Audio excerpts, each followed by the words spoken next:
మేము లేచిన వెంటనే వచ్చేసి మొత్తం కాలేజీ తుఫాన్ లాగా మొత్తం పల్లెటూరులో గట్ట వస్తాయి దాచారంలో గట్ట. మీరు కూడా ఒకవేళ దాచారంలో అంటే జాగ్రత్తగా ఉండండి, ఎందుకంటే అక్కడ తుఫాన్ గాలి ఛాన్సెస్ కూడా ఎక్కువగా ఉన్నాయి. ఒకసారి చూడండి.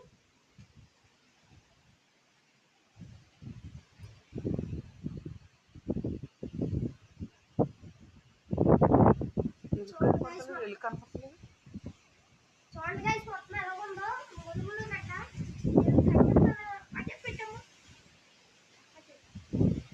చూడండి గైస్ గైస్ గైస్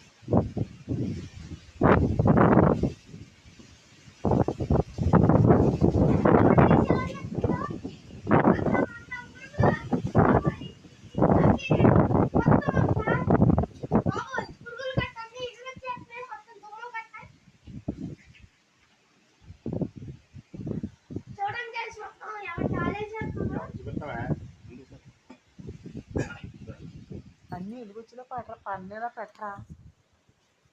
అనుకోండి కాసి ఎలా గాలి చేస్తుందో మెరుపులో గట్ట వస్తుంది. జాగ్రత్తగా ఉండాలని